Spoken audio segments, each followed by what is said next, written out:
Hello, team owners of the Century League. This is the State of the League address as we're getting ready for playoffs. State of the League is good, guys. Really pleased with the activity this year. Everyone's played all the way to the end, from the east to the west, the north to the south. The State of the League is good. You guys in the bottom tier have fought all the way through. I believe everyone's returning, which will make the league even better. Steve with Baltimore, I need you to confirm whether you will stay with us or not. As far as I see, everyone else will stay. Another sign that the league is strong and good.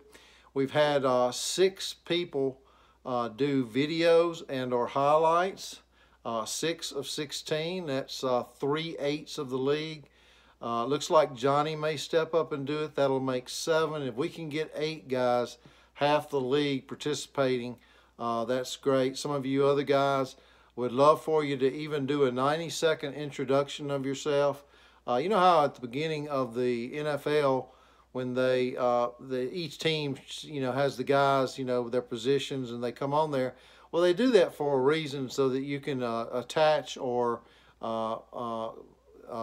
relate to the team that that you like, or the players that are on the team. So the same thing goes here. It's just good for the whole league and good for everybody to know everybody. So it might not be for some of you. Some of you we may never see do any type of video or introduction, but State of the League is only good as those that are participating in doing it. So the State of the League is good. We're not like a lot of these leagues out there that are abandoned by week 2 or 3. We keep our teams going, and that's a great thing. We are going to be a year-round league and a keeper league. Keepers, I was amazed at the trades this year, and that's wonderful. But it doesn't do a lot of good to trade away your keepers. But if you want to keep doing that, that's fine. I think the teams that end up keeping the best sets will be the teams that traditionally stay on that top 8 board and have a shot for the playoffs. So we will no longer allow 4 teams from the same division to make the playoffs. I kind of had this general rule in my mind that I really didn't solidify and announce that this year, and I didn't want to take that away from anyone this year. I have to admit, Nico stepping up and doing videos goes a long ways with the commish. I was thinking about maybe making that rule firm this year, but I'm not going to do that because it wouldn't be fair to anyone, as I did not fully announce it. But next year, only 3 teams from a division can make the playoffs, so keep that in mind. Again, the State of the League is good, only as good as each and every members. Remember, we're going to have trading for draft picks next year.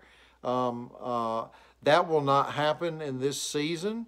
You will have to wait until next year. The system will close down sometime in February. It'll start back up maybe in April or maybe late April, and who knows, maybe May. It seems like every year ESPN opens and closes at different times. But once it opens back up, that'll be the time when you want to start trading for draft picks. That's so important.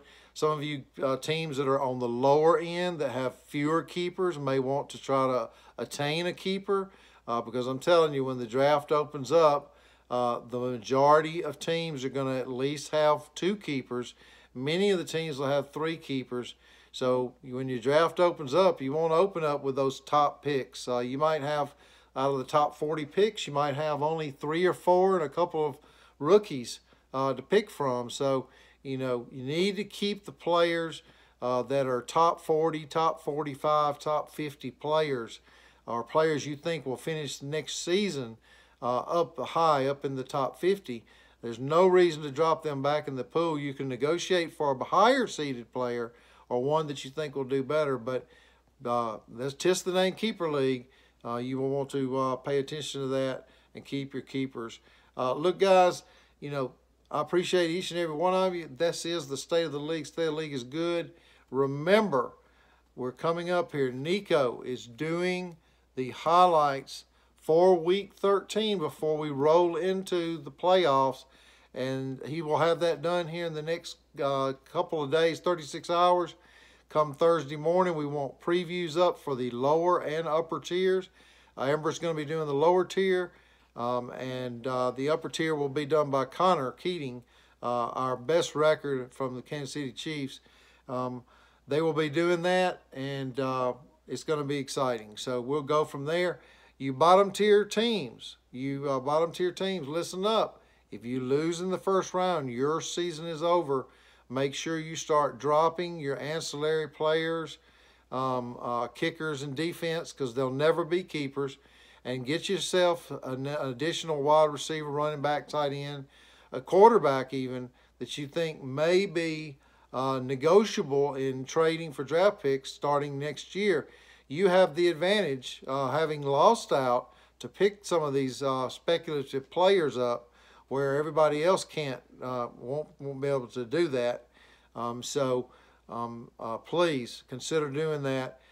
You will have a matchup if you're in that lower tier and you lose in the first round. You'll be matched up against somebody in the second round.